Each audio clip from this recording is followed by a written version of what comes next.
안녕하십니까. 사수상담가 이기호입니다. 오늘은 전공 심화과정 기초제 9-6강으로 정관과 평관에 관련된 내용이 되겠습니다. 지금 육친에 관련된 십성에 관련된 그 내용을 공부를 하고 있는데요. 이번에 공부할 정관과 평관도 대단히 중요한 내용이라고 볼 수 있겠습니다. 그러면 오늘은 지금까지 공부한 그 방식과는 달리 일단은 예제부터 한번 풀어보도록 하겠습니다. 지금까지는 대체적인 이론풀이를 먼저 했는데, 이론을 공부했는데, 오늘은 예제부터 한번 공부해 보도록 하겠습니다. 지금 여기에 세 개의 만세력이 있어요. 그 세 분의 명식이 있는데, 지금 이분은 1983년생이에요. 83년생이니까 지금 33살인가 4살 정도 됐을 겁니다. 그런데 이분이 20대에 신장, 그러니까 콩팥이죠? 콩팥을 제거하는 수술을 받으신 분이고요. 이분은 남편이 교통사고로 사망하신 분입니다. 그리고 이분은 최근이니까 올해죠? 올해 남편으로부터 일방적인 이혼을 통보받은 분이에요. 그래서 법적으로는 일단 이혼을 하기는 했는데 너무 황당해가지고 상당히 지금 정신적인 충격에서 벗어나지 못하고 있는 분이다. 이렇게 생각을 하시면 되겠습니다. 그런데 제가 왜 이 세 분의 명식을 올렸냐면요. 이분들이 전부 사주 안에 관성이 강한 분들이고, 이 간성과 깊은 관계를 맺고 있는 분들이라고 볼 수 있겠습니다. 그러면 이 전공 심화 과정에서 관살이란 무엇인가? 이것을 공부를 하기 전에 이 예제를 한 번씩 풀어보면서 우리가 간성에 대한 감을 잡도록 하겠습니다. 물론 전공 기초과정에 간성운에 대한 내용이 있으니까 그 내용을 먼저 공부를 하시고 그 다음에 심화과정의 내용을 공부를 해보시길 바랍니다. 우선 이 남자분부터 보면은요. 개해년 경신월 정해일 계묘시에 태어나신 분이에요. 지금 일간이 정하니까 수기운이 매우 강하다고 볼 수 있죠. 그런데 이분은 어렸을 때부터 고생을 많이 하신 분입니다. 일단 부모님이 이혼을 하셨고요. 아버지 밑에서 이제 같이 자랐는데 아버지가 또 부인을 또 바꾸고 막 이래갖고 이 복잡한 가족 관계 속에서 살았다. 이렇게 생각을 하시면 되겠습니다. 그런데 이분이 이제 보면은요, 이 수기운이 4개나 되거든요? 4개나 되는 이 관살이 있습니다. 그런데 이 관이라는 것은 수국하로 나를 극하는 거잖아요. 그러니까, 일간은 지금 정화인데 나를 생해주는 오행이 목기운 하나밖에 없어요. 그러니까 신약한 상태죠? 신약한 상태에서 나를 극하는 관살이 이렇게 많을 때, 그때는 대단히 안 좋습니다. 그럼 안 좋다는 것이 여러 가지로 나타날 수 있는데요. 그런데 이 사주에선 또 우리가 주목해 봐야 될 점이 뭐냐면 토기운이 없어요. 토기운이. 그러니까 이 관을 제어해 주는 것이 식상운이거든요. 그러면 식상운이 좀 있어갖고 이 관을 제어해야 되는데 그 식상운이 하나도 없습니다. 하나도 없으니까 이 관살이 마음 놓고 일간을 공격을 하는 거죠. 그러니까 일간 입장에서는 힘도 약한 데다가 이 수기운이 제어도 안 되고 그러니까 공격을 당할 수밖에 없다. 그래서 매우 힘든 사주라고 말씀을 드릴 수 있습니다. 그래서 건강이 안 좋아갖고 20대에 신장을 제거했어요. 그러면 그 신장 제거라는 것이 그 사람의 신체의 일부분을 그래도 떼는 거니까 상당히 안 좋은 거잖아요. 그것도 가장 건강한 나이인 20대에 이런 일을 당했습니다. 그러니까 지금 이분이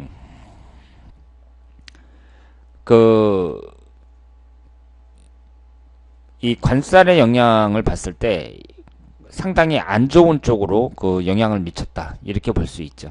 그래서 이분이 20대에 신장을 제거했다는 거, 이것이 사주에 있는 간살과 깊은 관계가 있다. 이렇게 볼 수 있습니다. 그러니까 관이라는 것은 나에게 있어서는 위해적인 요소예요. 이것이 나쁘게 작용할 때에는 내 몸이 망가질 수 있다. 이렇게 볼 수 있습니다. 그러면 이분을 한번 볼까요? 이분은 개축년 신유월 무신일 경신시에 태어나신 분입니다. 73년생이니까 지금 44살 정도 된 거죠. 그런데 이분이 여자분이에요. 여자분인데 얼마 전에 교통사고로 남편을 잃었습니다. 그러면 이분의 사주를 한번 분석해 보자고요. 이분은 금기운하고 토기운으로 매우 치중된 사주라고 볼 수 있는데요. 금기운이 전부 식신상간운에 해당이 되죠. 그러니까 식상과다에 해당이 됩니다. 식상과다라는 것은 그분의 인생 자체가 좀 피곤하다고 볼 수 있죠. 식상운이 너무 많아도 인생이 피곤하다고 볼 수 있습니다. 그런데 여기서 주목하셔야 될 점은 뭐냐면요. 남자를 나타내는 관이 없다는 거예요. 이 관이라는 것은 여자에게는 남자를 나타내거든요. 그래서 관이 많으면 우리가 관사론잡이라고 해서 안 좋게 보잖아요. 그래서 여자가 관이 많으면 특히 미혼 여성일 경우에는 결혼하는데 매우 불리하다고 볼 수 있습니다. 그런데 이분처럼 관이 아예 없어요. 그러니까 지금 사주팔자에도 없고 지장간에 보면 목기운이 관에 해당이 되거든요. 그런데 눈 씻고 찾아봐도 지장간에도 목기운이 없습니다.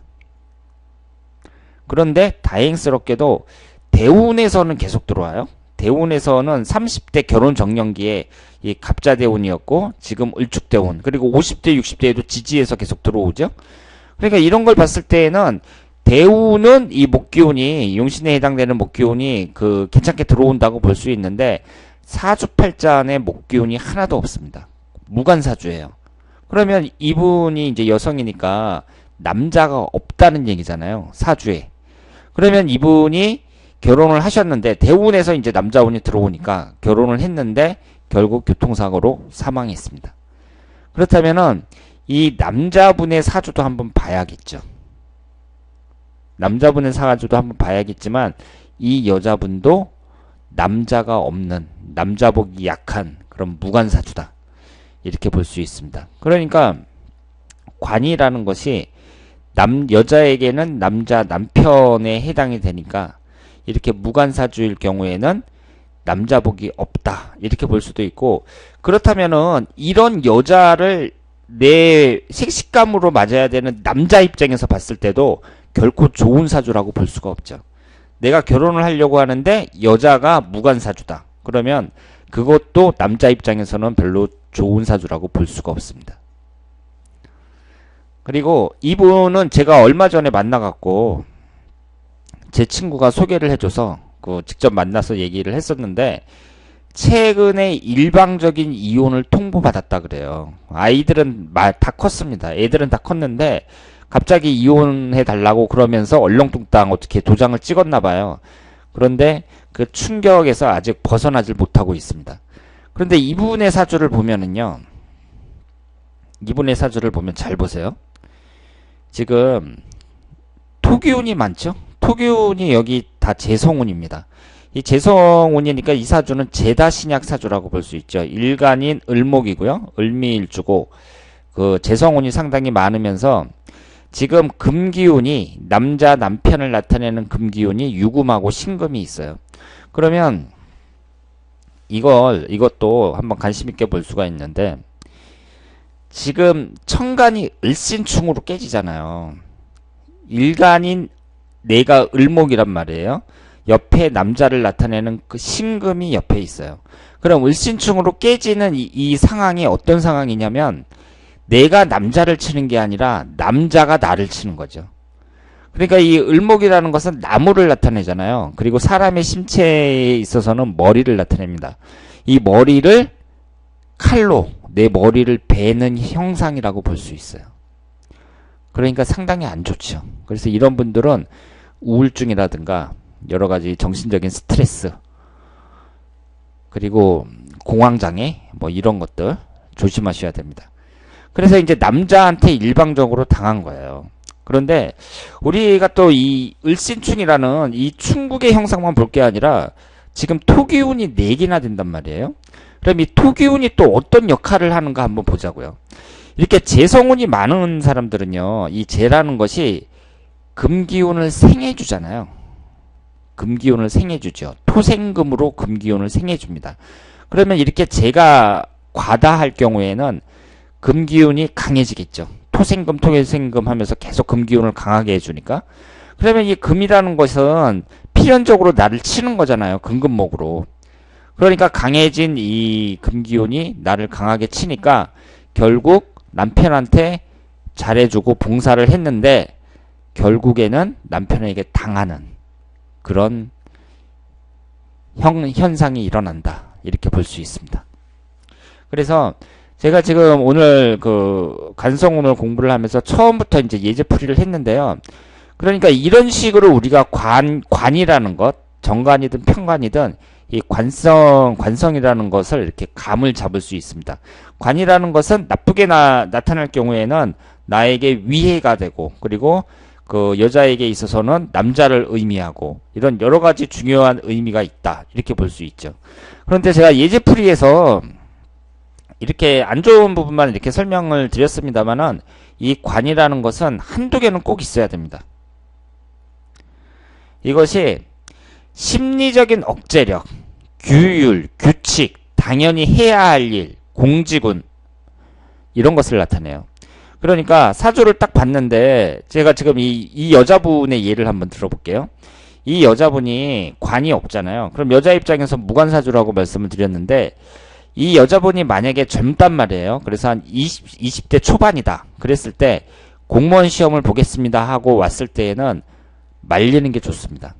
그런데 이분은 그나마 30살서부터 이 목기운이 관성운이 대운에서 들어오니까 그나마 좀 난데요.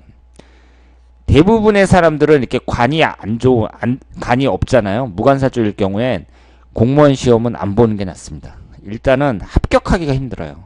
합격하기가. 그리고 왜 합격하기가 힘들까요? 무관사주는 왜 공무원 시험에 합격하기가 힘들까요? 일단 그 사람의 학습 능력이 어떤지, 뭐 학교 다닐 때 공부는 잘했느냐, 책상 앞에 오래 앉아있을 자신 있느냐, 뭐 이런 것도 한번 조사를 해볼 필요가 있겠지만, 관이라는 것은 그 사람의 규율, 규칙 이런 걸 나타낸다고 말씀을 드렸잖아요. 그러니까 사람이 생활을 하는 데 있어서 어떤 나를 잡아주는 규율, 규칙 이런 걸 나타내거든요. 그런데 관이 없다. 그러면은 나를 잡아주는 게 없다는 얘기잖아요.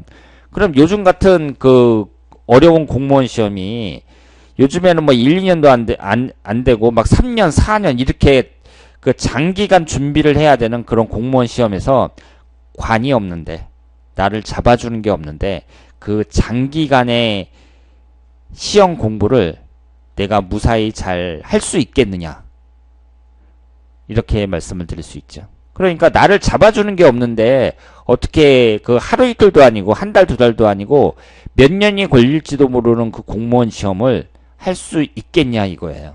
그렇기 때문에 이 관이 없는 사람들, 이런 사람들은 일단은 그 공무원 시험은 포기하는 게 낫다. 공무원 쪽은 쳐다보지 않는 게 좋다. 이렇게 볼 수 있고, 그리고 공무원이라는 그 사회 자체가 그 규율이 있고 규칙이 있고 그런 거잖아요. 이 공적인 사회니까. 그런데 관이 없다는 것은 그 사람이 상당히 자유로운 사람이거든요. 누구한테 간섭을 받기 싫어하고 자유로운 사람인데, 그 사람이 만에 하나 그 공무원이 됐다고 하더라도 과연 그런 공무원 사회가 어울리겠냐 이거죠. 그래서 무관사주인 경우에는 이 공무원 준비는 안 하는 게 좋다. 이렇게 볼 수 있습니다. 그러니까 이 관이라는 것도요, 나를 잡아주는 거니까 한두 개 정도는 있어야 돼요. 그리고 여자 입장에서도 여자가 뭐 관이 많으면 관사론잡이다 이렇게 얘기를 하지만 한두 개는 있어야죠. 여자를 잡아주는 게 누구예요? 남자죠. 남자가 없으면 여자야 뭐 그 자기 하고 싶은 대로 뭐 오늘 집에 들어가든지 말든지 아니면은 밤 12시 넘어서 들어오든지 그게 무슨 상관이에요. 집에 남자가 없는데. 근데 남편이 있으니까 여자들이 그 제 시간에 맞춰가지고 이제 딱 집에 들어가죠. 그러니까 이 남자라는 것은 여자에게 있어서 나를 잡아주는 그런 역할을 한다. 이렇게 볼 수 있습니다. 그래서 제가 그 예제풀이를 통해서 그 관성이란 무엇인가 여기에 대해서 대충 감을 잡았습니다. 그렇다면 이 관성도 정관이라는 게 있고 편관이라는 게 있어요. 그런데 이것도 제가 이제 다시 말씀을 드리지만 사주를 분석을 할 때에는요, 특별히 구분을 못 합니다. 그리고 대체적으로 정관은 좋은 거, 편관은 나쁜 거, 뭐 정관은 본남편, 편관은 애인, 뭐 이런 식으로 가리키는 데가 많은데, 이런 것이 사주를 분석하다 보면 정확하게 구분이 안 돼요. 그러니까 여러분들은 사주를 분석할 때 그냥 관성이면 아, 관이구나 이렇게 생각해야지, 이걸 굳이 정관으로 나누고 편관으로 나누고 그럴 필요는 없다, 이렇게 말씀을 드리겠습니다. 그런데 이 사주라는 것이 또 묘한 것이 그 정관과 편관을 또 나눠야 될 때도 있어요. 그러니까 일단 정관과 편관에 대해서 어느 정도 구분은 해서 제가 설명을 드리도록 하겠습니다. 그러면 일단은 이 관성이라는 것, 이 관성이라는 것의 성격에 대해서, 관성이라는 것에 대해서 그 설명을 하고요. 그러니까 총론이라고 할 수 있죠. 성격 설명을 하고 그 다음에 정관과 편관에 대해서 알아보도록 하겠습니다. 이 관성이라는 것은 관이 벼슬 관자잖아요. 그리고 규율, 규칙 이런 것을 나타낸다고 말씀을 드렸는데, 시키는 대로 일을 하려고 하는 성향이 있습니다. 시키는 대로 일을 하려고 하는 성향. 그러니까 내가 알아서 솔선수범해서 하는 것보다는 명령을 받아서 일을 하는 것이 그 체질에 맞는 거죠. 그러니까 내가 나 혼자서 마음대로 하는 것보다는 누가 딱 명령을 하면 거기에 그 명령대로 딱 그 수행하는 그런 것이 체질에 맞는 거예요. 그래서 이 관성이라는 것은 명령을 받아서 하는 일을 잘합니다. 그리고 이타심과 봉사정신이 강해요. 남을 위하는 마음. 그리고 세상은 정의로워야 돼. 뭐 이런 정의감 같은 거, 이런 것이 강하다고 볼 수 있습니다. 그러니까 이 관성이 강한 사람들은 쉽게 말해서 이런 생각을 갖고 있다는 얘기잖아요. 무엇은 어떻게 돼야 돼. 사람들은 교통질서를 잘 지켜야 돼. 전쟁이 나면 남자들은 나가서 싸워야 돼. 남자라면 당연히 군대를 갔다 와야 돼. 뭐 이런 식으로 이러해야 된다는 그런 생각이 강하다는 얘기거든요. 그 얘기는 또 반대로 말하면 뭐예요? 외부로부터 스트레스를 많이 받는다고 봐야죠. 왜냐하면 실제로는 안 그렇거든요. 자기는 이러해야 된다고 생각하는데 실제로 세상 돌아가는 것은 그렇지 않거든요. 그러니까 관성이 많은 사람은 스트레스를 많이 받죠. 그리고 관성이 없는 사람, 무관성인 사람은 간섭받는 것을 매우 싫어합니다. 당연하죠.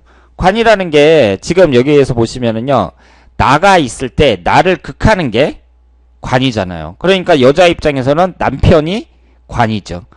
그러면 관이 없는 사람들은요, 나를 제어하는 존재가 없었는데 사람들이 나한테 막 간섭한다. 엄청 싫은 거죠. 그러니까 그 육친 관계로, 가족 관계로 봤을 때에는 남편이 나를 극하는 존재가 남편이잖아요. 그러면 여자들은 남편이니까 나한테 뭐라 그래도 야, 너 집에 일찍 들어와. 뭐 그런 얘기 해도 참는데, 남편도 아닌 게 나한테 너 집에 일찍 다녀. 그러면 그걸 찾겠냐고요. 남자친구가 뭐 그러면 한 대 딱 때려주지. 그러니까 이 관이 아예 없는 사람들, 이런 사람들은 간섭받는 걸 싫어합니다. 그리고 이 관이라는 것이 벼슬관자니까, 한자 그대로 벼슬관자니까 일자리, 직업, 공직운 등을 나타내고, 남자에게는 자식, 여자에게는 남편, 남자를 나타냅니다. 이걸 이렇게 봤을 때요, 이렇게 봤을 때 지금 여자 기준인데 남자 기준으로 한번 보자고요. 남자 기준으로 봤을 때는 내가 극하는 게 부인이잖아요. 부인이죠. 그럼 부인이 난 게 자식이잖아요. 그러니까 남자가 만약에 금기운이라면 당연히 화기운이 자식에 해당이 되죠. 그러니까 이 남자 입장에서는 나를 극하는 이 화기운, 남자가 금기운이라면 나를 극하는 이 화기운이 관성이니까 이것이 자식에 해당이 된다, 이렇게 볼 수 있습니다. 그리고 여자 입장에서는 이제 나를 극하는 게 그 남편에 해당이 된다고 볼 수 있죠. 그러니까 이 가족 관계로만 보자면은요, 여자 입장에서는 나를 이제 구속하는 거, 나에게 규율 규칙이 되는 거, 나를 잡아주는 존재가 바로 남편이라고 볼 수 있고, 남편 입장에서는 나를 잡아주는 존재가 자식이라고 볼 수 있죠. 그러니까 여자가 그 친구들 만나갖고 초등학교 동창회 가서 이제 술 먹다가 이제 2차로 나이트장 간다 이러는데 자기는 가고 싶은데 시계를 보니까 이제 밤 11시란 말이에요. 그러면 이제 12시까지는 들어가야겠다 이렇게 생각하고 들어가는 이유가 이제 다 큰 여자가 이제 12시 전까지는 들어가야겠다 이렇게 생각하는 것이 부모님 때문이 아니라 이제 집에 남편이 있으니까 잘못하면 쫓겨날지도 모르니까 집에 들어가는 거죠. 그러니까 여자 입장에서는 나를 잡아주는 게 남편이라고 볼 수 있어요. 그러면 이제 남자 입장에서는 마음대로 막 바람도 피고 그리고 새벽에 막 술 먹고선 들어와서 주정도 하고 그럴 수 있는데 이제 아들이 딱 나타나가지고 아빠 그러면 안 됩니다 이렇게 딱 얘기를 한단 말이죠. 그러니까 이 남자가 딸 부인 때문에 마음대로 행동을 못하는 게 아니라 자식들 보는 게 창피해 갖고 자식들 앞에서 함부로 행동을 못하는 거죠. 그리고 그 남자들이 이제 젊은 여자랑 뭐 한참 어린 여자랑 그 같이 바람을 핀다. 근데 이제 그런 것도 딸이 이제 딱 봤을 때 딸하고 나이 차이가 별로 안 난단 말이에요. 그러면 창피하거든요. 아무래도 자기 자식이니까. 그러니까 그렇게 함부로 자기 마음대로 그렇게 행동을 못하게끔 만들어주는 그 존재가 바로 자식이라는 거죠. 그래서 이 자식이 남자에게는 관에 해당이 된다. 나를 잡아주는 규율 규칙이다. 이렇게 말씀을 드릴 수 있습니다. 그래서 그 관성이 강한 사람들은 공직계통이나 회사원 등이 적합하고요. 관성이 없으면 공무원 시험은 준비하지 않는 것이 좋다. 이렇게 말씀을 드릴 수 있겠습니다. 자, 그러면 그 예를 하나 볼게요. 이분이 1987년생이에요. 그러니까 이 만세력도 제가 재작년에 만들었나 그랬으니까 지금 87년생이면 한 30살 정도 됐을 것 같은데요. 이분을 보면은 관이 너무 많습니다. 지금 경호일주인데 화기운이 1개, 2개, 3개, 4개나 돼요. 그러니까 월지 포함해서 4개니까 이분은 관이 너무 많은 거죠. 그러니까 이렇게 한 가지 오행으로 치중되어 있는 것은요. 좋게 해석하기가 어렵죠. 그러니까 비경겁제든 식신상간이든 뭐 관성운이든 한쪽으로만 너무 치중되어 있다. 그러면 기신에 해당이 되고 이 관성의 나쁜 성격이 나올 가능성이 높다는 거죠. 그러니까 그 십성이 있으면 이것이 긍정적인 내용도 있고 부정적인 내용도 있는데 이렇게 관성운이 관살혼잡으로 이렇게 딱 있을 때 이 관성의 부정적인 내용이 나타날 가능성이 높다고 봐야죠. 그러면 이분은 지금 도화살도 강해요. 지지의 도화살도 3개나 되고 그리고 남자를 나타내는 관은 수도 없이 많습니다. 지금 관이 4개라 그래서 이 여자분은 남자를 평생 4명을 만나겠구나 이렇게 설마 해석하시는 분은 없겠죠. 그냥 많다고 해석을 하시길 바랍니다. 뭐 5명이 될지 10명이 될지 그건 모르는 거예요. 게다가 지금 그 배우자궁이 5화인데 자오충으로 깨지고 있습니다. 특히 이 자오충 같은 도화충은 이 도화살의 그 기운이 더욱 강하게 발동이 된다고 봐야 돼요. 그런데 이분이 어렸을 때 상당히 불우했거든요. 근데 불우했던 이유가 여기 보시면은 뭐 부모님도 그렇고 부모님도 자식들한테 신경을 안 썼고 그리고 학교 가서는 왕따 당하고 그렇게 됐는데 지금 6살서부터 15살까지 병호대운을 보면 기신인 화기운이 천간지지에 강하게 들어옵니다. 그러니까 이렇게 강한 기신운이 들어오니까 어린 시절이 좋을 수가 없죠. 그리고 16살서부터 25살까지 정미대운 같은 경우는 이 미토가 또 들어오면서 사오미 화국이 되잖아요. 그러니까 기신인 화기운이 더욱 강해진다. 이렇게 볼 수 있죠. 그러니까 이분은 한 25살까지는 최악이라고 봐야 돼요. 흘러가는 대운으로 봤을 때. 그런데 이분이 이제 20대 초반에 여군으로 들어가요. 여자 부사관으로 들어가서 그 안에서도 고생을 했는데 이 정미대운이 끝날 때쯤 해가지고 군대에도 퇴직을 합니다. 그래서 그 이후로는 잘 풀리는 것으로 알고 있어요. 몇 번 연락이 왔었는데 지금 외국에 가 있고 운이 잘 풀리는 것으로 보고 있습니다. 지금 흘러가는 대운이 26살 무신대운서부터는 괜찮게 흘러가고 있어요. 그러니까 이 관이라는 것은요, 지금 제가 정가 관성의 성격을 말씀드리는데, 직업을 가질 때는 뭐 군인이라든가 경찰, 이런 직업을 가지면 좋다고 볼 수 있죠. 왜냐하면 명령을 받아서 하는 일을 잘한다. 이렇게 말씀을 드렸잖아요. 그러니까 계급사회가 잘 맞는 거예요. 계급사회.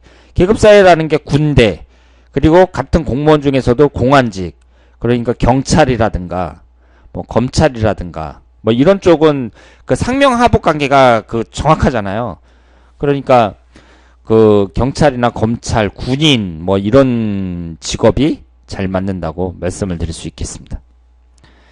자, 그러면 제가 이제 정관의 특성에 대해서 이제 말씀을 드리겠습니다. 정관이든 편관이든 사주 분석을 할 때에는 구분하기 어려운 경우가 많다고 제가 말씀을 드렸고요.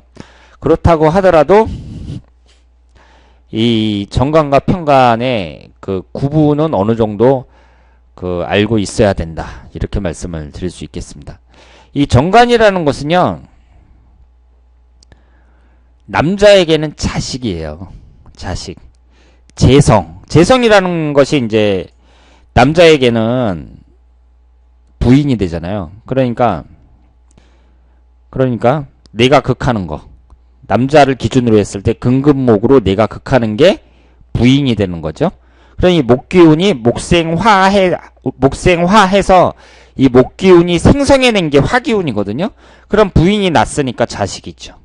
그래서 남편한테는 이 관이라는 거, 나를 극하는 이 관은 자식이 된다. 그리고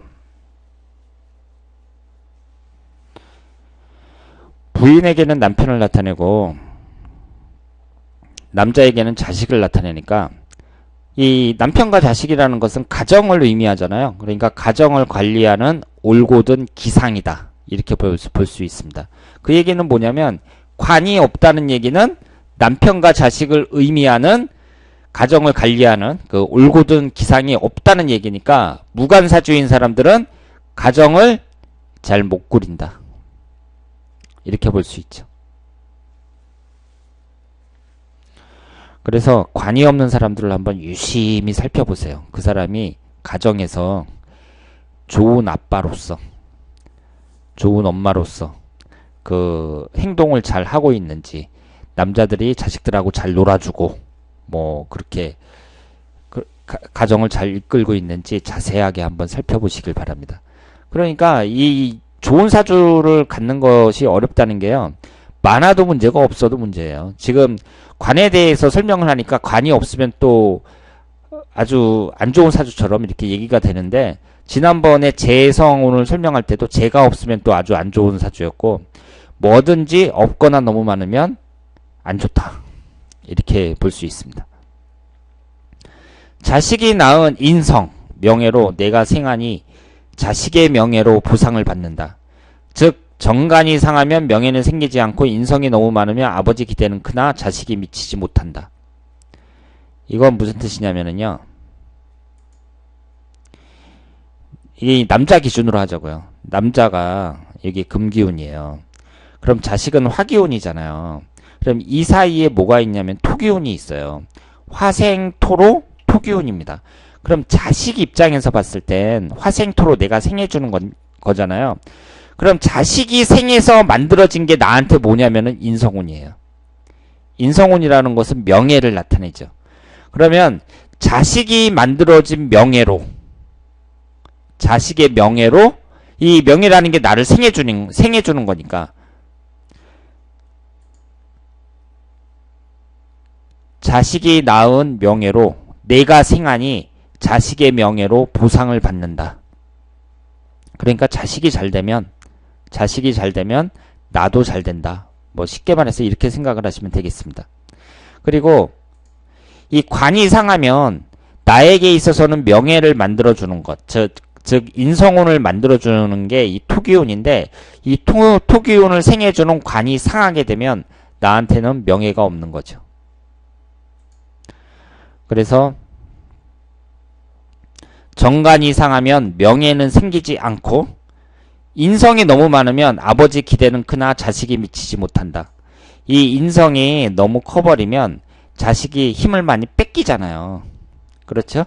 그리고 인성운은 나를 생해주니까 아버지를 생해주니까 아버지가 기대는 커지는데 그 자식이 힘이 다 빠져가지고 아버지의 기대에 부응하지 못한다. 이렇게 생각을 하시면 되겠습니다. 자신의 감정을 배제하고 합리적이고 이성적이고 객관적인 처리, 공익준수. 그러니까 이게 이제 정관이라는 것이 원래는 이런 뜻이에요. 그 좋은 의미로 그 자신의 감정이 안 들어간 거죠. 감정이 들어간 것은 그 식신상관운이라고 볼 수가 있죠. 식신상관운이 감성계라고 했으니까 이 관이라는 것은 합리적이고 이성적입니다. 그리고 객관적인 처리, 원칙, 원리, 규율, 규칙 이런 것을 나타낸다고 말씀을 드렸습니다. 그러면 이런 분들은 그 공무원이라든가 회사원 이런 조직생활에 적합하다고 볼 수 있죠. 제가 행정직이라고 말씀을 드렸는데요. 이것은 편관과 구별하기 위해서 제가 행정직이라고 쓴 거예요. 이 편관이 있는 사람들은 되게 경찰, 검찰 이런 공안직이 적합하고 그 이런 정관이 이제 좋게 자리를 잡고 있는 사람들은 대기업이라든가 뭐 공무원이라든가 이런 회사 생활에 적합하다고 볼 수 있습니다. 그래서 대기업 임원들 뭐 이런 사람들 보면 이 정관이 그 구성이 좋다 이렇게 볼 수 있어요. 그리고 여성이 관사론잡일 경우 남자와의 원만한 관계에 문제가 생긴다. 이 관사론잡 얘기는 많이 들으셨으니까 여자 사주에 관이 많다는 얘기니까 그 남자가 많다는 얘기잖아요.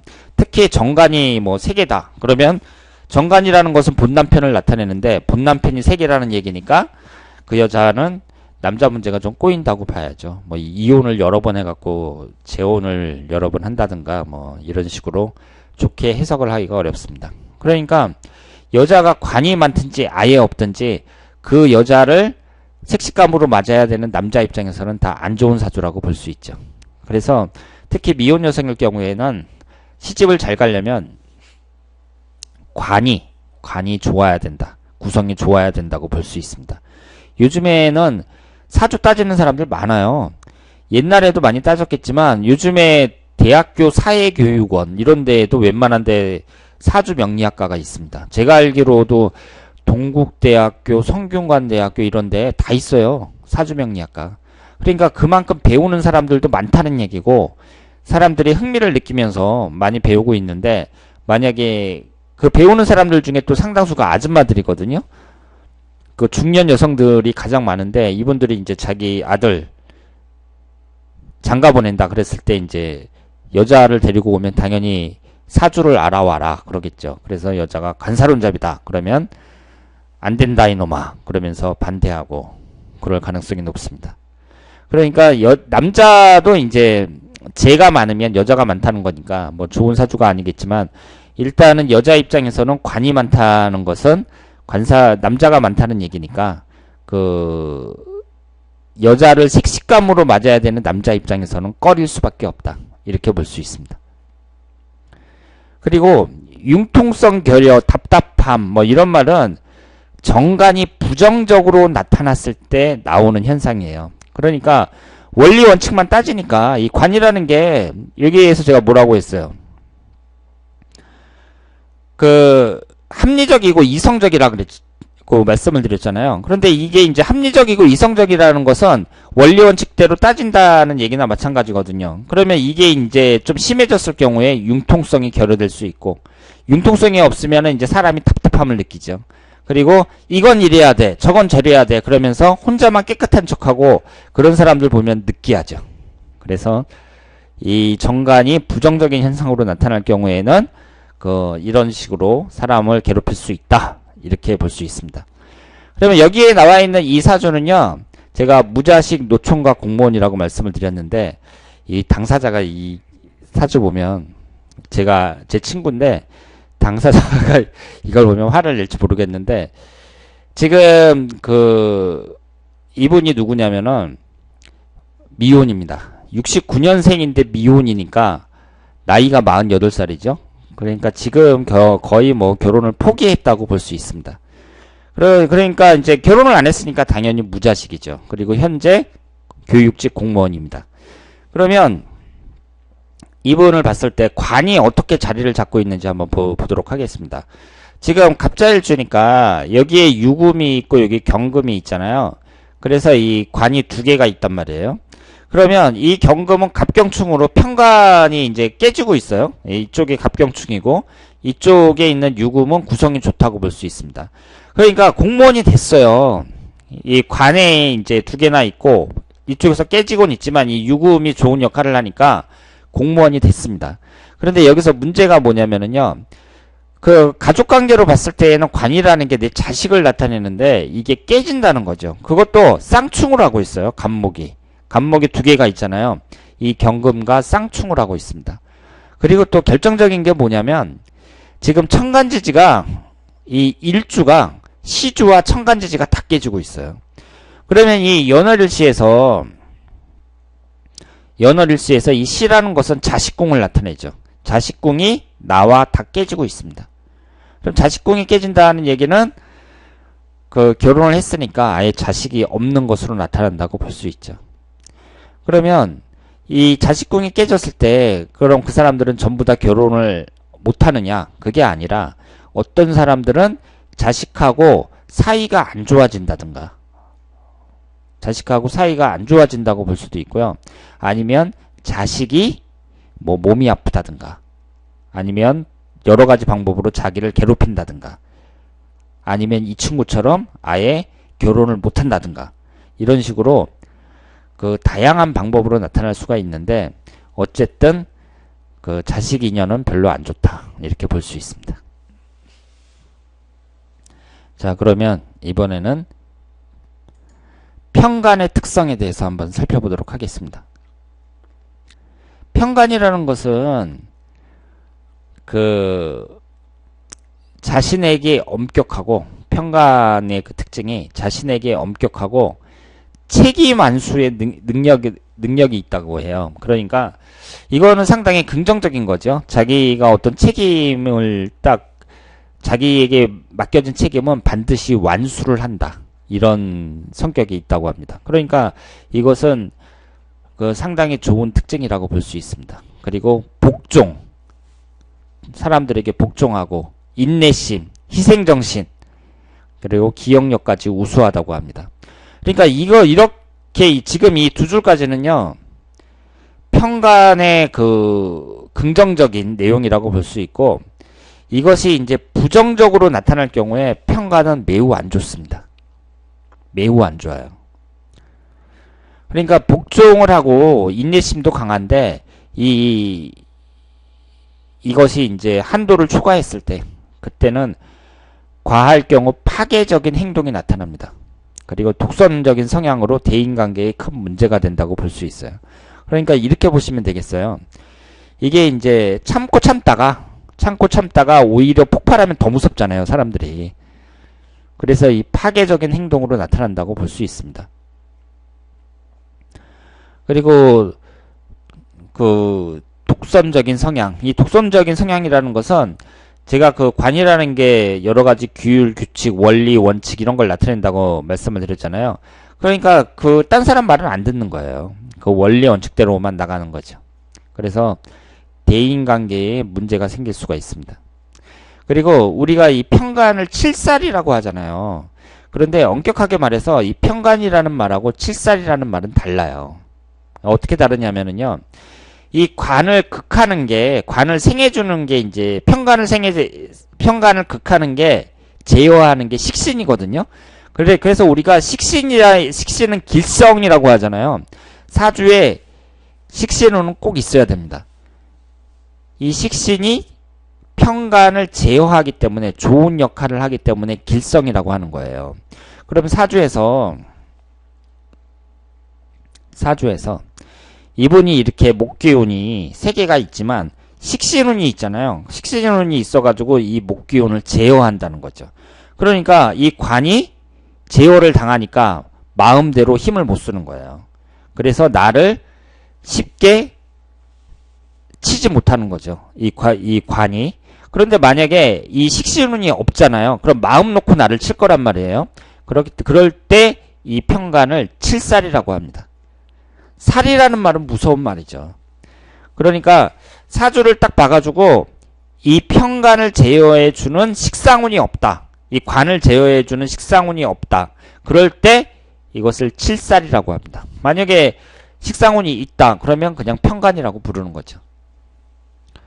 그래서 이것을 이제 가족관계에서 볼 때에도 재밌게 볼 수 있죠. 지금 제가 이 십성운을 설명을 할 때 처음에 설명을 드렸는데요.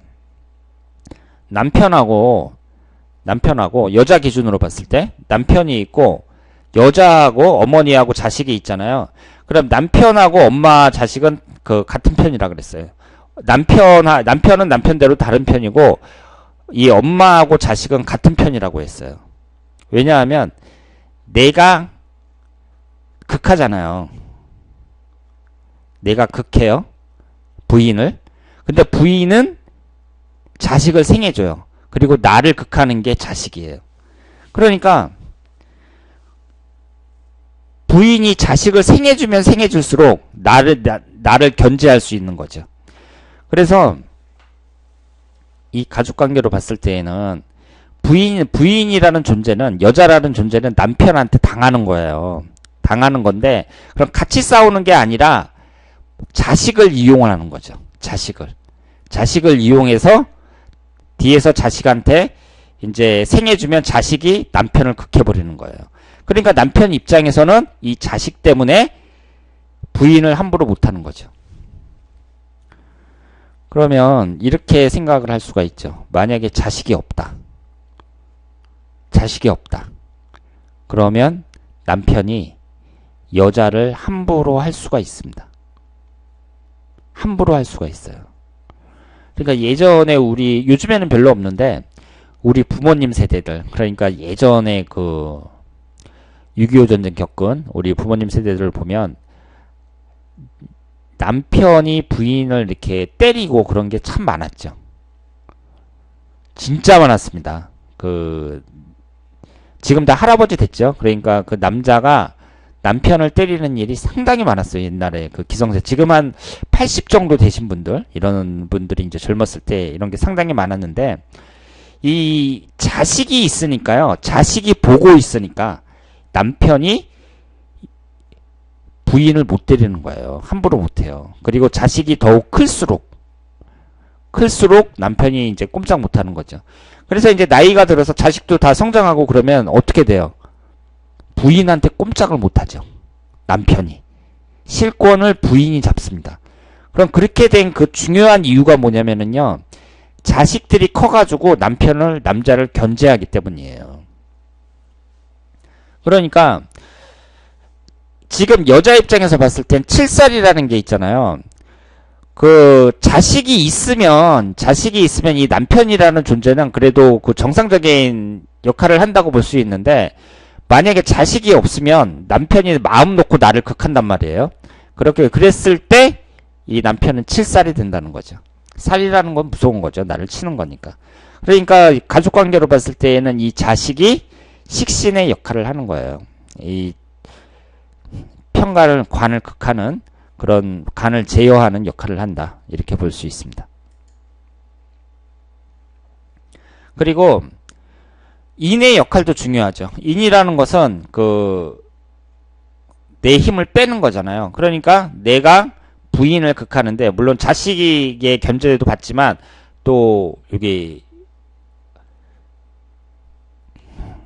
장모님, 어머니에도 해당이 되니까, 지금 부인을 이제 생해주는 게 어머니니까, 부인의 어머니니까 장모님이잖아요. 그러니까 장모님이 옆에 있는데 부인 못 때리죠. 장모님이 옆에 있는데 부인을 때린다. 그거는 이제 완전히 인간이기를 포기한 그런 하류 인생이라고 볼 수 있습니다. 그러니까 이것이 이제 칠살이라고 봤을 때 이 식신의 영향도 제어도 받아야 되고, 그리고 이 힘을 빼주는 인성의 영향도 받아야 된다. 이렇게 볼 수 있죠. 그래서 식신과 인성의 그 작용을 잘 했을 때, 그때 이 관으로서 좋은 역할을 한다. 이렇게 생각을 하시면 되겠습니다. 그리고 군인, 경찰, 검찰 등 계급사회에 적합하다고 볼 수 있어요. 그러니까 정관보다는 편관이 군인, 경찰, 검찰 등 계급사회에 적합한데 이게 이제 구분이 잘 안 돼요. 그렇기 때문에 관이 한 3개 정도 있다. 그러면 그 군인, 경찰, 검찰 등 계급사회에 적합하다. 이렇게 생각을 하시면 되겠습니다. 꼭 편관이 아니라 정관이라도 마찬가지예요. 운이 극도로 나쁠 경우 자신을 부정하는 경향으로 나타나 자포자기하게 만듦. 제가 이런 글을 썼는데, 그러니까 이 편관이라는 것은 나를 극하는 거니까요. 이것이 어떤 현상으로 나타날지 모르는 거죠. 하여튼 여러 가지 방법으로 나를 망가뜨립니다. 그래서 자포자기하게 만들기도 하고, 그리고 몸이 망가지기도 하고, 그리고 이 관이라는 것은 직장을 나타내니까 특히 신약할 때 편관이 강하면 직업이동이 심하고 몸은 상하기 쉬움. 여성의 경우 남성과 해로하기 힘들고 정숙하기 곤란하다. 사주에 남자가 많으니까 그 남자들이 전부 나를 극한다고 생각을 하고, 여자 입장에서는 남자가 나를 극한다는 게 이제 여러 가지로 그 안 좋은 방향으로 해석을 할 수가 있겠죠. 그리고 이것은 양에 해당하는 편관이 양에 해당하는 일간을 극할 때보다는 음편관이 음일간을 극할 때 작용력이 크다고 합니다. 그리고 이 편관은 공명심, 하극상의 기운도 강해요. 그러니까 편관이 너무 강한 사람들, 이런 사람들 이렇게 부하 직원으로 있다가 그 하극상을 당할 수도 있다고 볼 수 있습니다. 그러니까 어떤 것이든 어떤 오행이든 이것이 긍정적인 것으로 나타나느냐 부정적인 것으로 나타나느냐 이렇게 볼 수 있는데, 결국은 사주가 좋아야 된다. 이렇게 볼 수 있죠. 그래서 지금 정관이든 편관이든 나름대로의 다 역할이 있는데, 그 기준은 이것이 용신이 될 때 좋은 역할을 하고 기신이 될 때 나쁜 역할을 한다. 이렇게 해석을 하시는 것이 바람직하다고 볼 수 있겠습니다. 자, 그러면 옆에 있는 사주를 한번 풀어보도록 하겠습니다. 이분이 교도관이에요. 교도관. 현직 교도관이고요. 그 결혼을 20대에 했는데 결혼한 지 몇 달 만에 헤어졌다고 합니다. 그래서 초혼을 실패했고 지금 재혼을 해갖고 잘 살고 있습니다. 그 사주를 보면 경술년 갑신월 무진일 을묘시에 태어나신 분이 되겠습니다. 이분을 봐도 지금 관이 3개나 있잖아요. 지금 정관이 2개, 편관이 하나 이렇게 있는데, 이렇게 관이 강한 사람들, 이런 사람들은 뭐 경찰, 군인, 그리고 교도관도 그 같은 공안 계열이니까 그런 쪽에 근무하는 것이 괜찮다고 볼 수 있습니다. 그러면 이분은 지금 이 관이라는 게 이 관살이 어떤 영향을 미치는지 한번 보도록 하겠습니다. 무진일주가 고집이 아주 세다고 볼 수 있죠. 고집이 아주 세다고 볼 수 있고, 지금 이분은 식신운도 강하잖아요. 지금 관을 제어하는 식신운도 강하기 때문에 지금 이 목기운이 7살이 될 수 없죠. 그러니까 제가 7살이라는 것은 이 목기운을 제어하는, 관을 제어하는 식신이 없을 때 7살이라고 했습니다.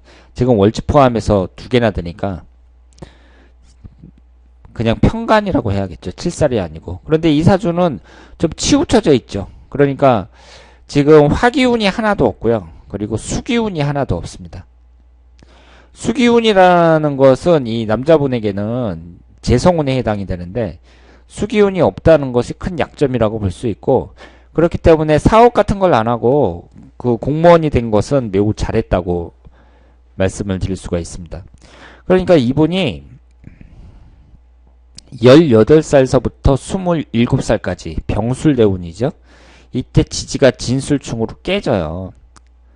그래서 18, 20대 중반에 일찍 결혼을 했는데 결혼해서 깨집니다. 그러니까 아이 없이 그냥 그 이혼을 한 거죠. 그리고 한번 이렇게 결혼에 실패하니까 오랫동안 이제 결혼을 안 하는 거예요. 그래서 30대도 건너뜁니다. 그런데 이 30대를 보면은요, 28살서부터 37살, 이때까지가 정해대운인데, 정해대운은 진의 원진살에 해당이 되죠. 이 정해대운도 그렇게 좋은 대운이라고 볼 수는 없어요. 왜냐하면, 지금 이 무토일간이잖아요. 무토일간 입장에서 이 정화라는 것은 그 좋은 역할을 못합니다. 병화가 좋은 역할을 한다고 볼 수 있죠. 그런데 이때는 일단 지지가 충국을 당하니까 청가는 좋은데 지지가 충을 하는 바람에 그 결혼이 실패했고 28살서부터 37살까지 원진살이 들어오니까 여자는 간혹 이렇게 만났는데 그 술집 여자들이나 이렇게 만나고 그 정식으로 제대로 된 여자는 거의 만나지 못했습니다. 그러니까 결혼에 일찍 한번 겼다가 이제 그 진짜 남자들이 많이 만나는 그 30대에는 아예 또 안 만나게 되는 거죠. 그러다가 이제 마흔이 이제 돼갖고 그때 결혼을 합니다. 마흔이 40대 초반에 결혼했을 거예요. 그 38세 무자대운에 결혼을 하죠. 이때는 이제 이 자수가 그 토국수로 재성운에 해당이 되니까 그 여자운이 들어옵니다. 그래서 이때 늦게 결혼을 했는데 지금은 이제 늦게 결혼을 했으니까 애들도 이제 갓난애기고 그런데 아이를 낳고 잘 살고 있습니다.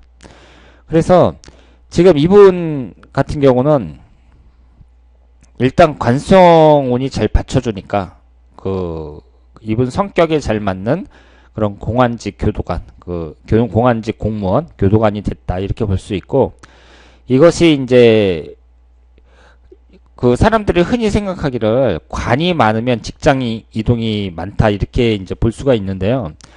이분이 그 공무원이 된 게 20대 후반이고 그 전까지는 고생을 아주 많이 했습니다. 그러니까 지방에서 서울로 올라와 갖고 그 건설 현장서부터 시작해 갖고 그 험한 일을 많이 했고 그리고 이제 공무원이 딱 되면서 안정을 찾았다고 볼 수 있죠. 그러니까 이 사주라는 게 있잖아요. 꼭 그렇게만 살아야 되는 건 아니에요. 그러니까 만약에 내가 관이 많다. 그러면 그 남자 입장에서는 관이 많으니까 직장을 이렇게 여러 군데 이동하는 것도 어떻게 보면 습관성이라고 볼 수 있고요.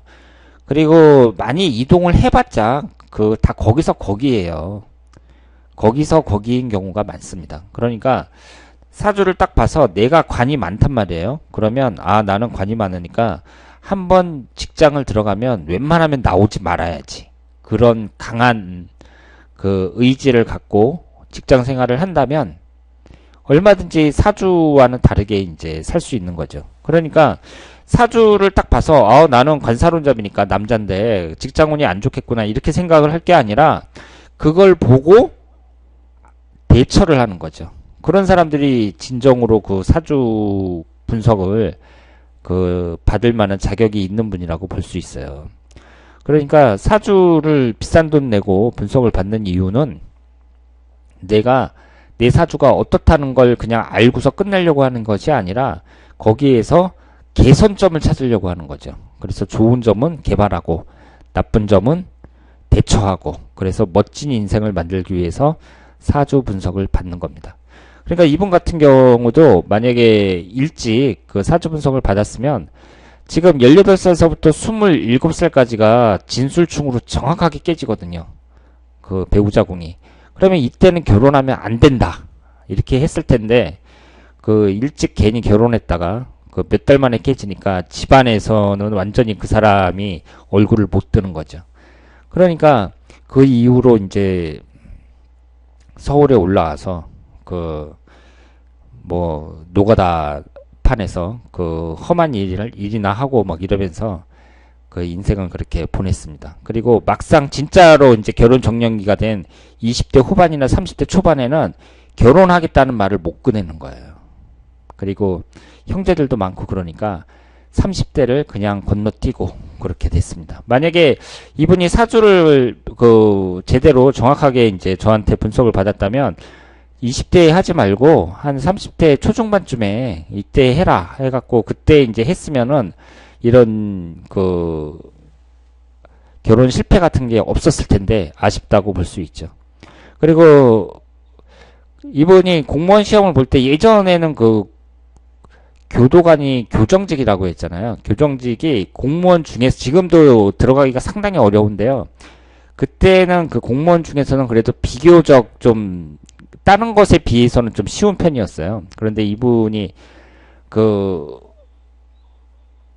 건설 현장에서 막 일하면서 주경야독을 해갖고 피눈물 나게 해갖고 그 교도관이 됐는데 이분의 그 사주로 봤을 때에는 잘 맞는다고 볼 수 있겠죠. 그래서 이 관이라는 것이 그 사람의 직장도 나타내고 그리고 육친 관계에서는 가족 관계에서는 자식이나 남편을 나타내고 그리고 사회적으로는 여러 가지 그 공직운이라든가 그런 여러 가지를 나타내고 있습니다. 그래서 이 심리적인 관점이라든가 아니면은 가족 관계라든가 이런 것을 제대로 파악해서 그 우리가 사주를 접하게 되면 얼마든지 그 사주의 특성을 잘 파악을 하게 되고 그래서 훌륭한 상담가가 될 수 있다. 이렇게 말씀을 드릴 수 있겠습니다. 자, 그러면 오늘은 정관과 편관에 관련된 내용이었습니다. 공부하시느라고 고생하셨고요. 지금 이 공부를 하나하나씩 하고 있는데 사주에서 종합적으로 봐야 돼요. 그러니까 정관, 편관 여기에 관련된 내용만 보시면 안 되고요. 나중에 사주가 딱 됐을 때 이 정관이 있으면 이것이 다른 오행, 다른 십성과 어떤 관계를 갖고 있느냐 이 관계를 잘 따져서 그 분석을 한다. 이렇게 생각을 하시면 되겠습니다. 그러니까 지금 배우시는 내용은 본격적인 분석을 하기에 앞서서 그 기본적인 내용을 다시 한번 공부하고 있다. 이렇게 생각하시면 되겠습니다. 자, 그러면 오늘 수고하셨고요. 다음에 더 좋은 내용으로 찾아뵙도록 하겠습니다. 대단히 감사합니다.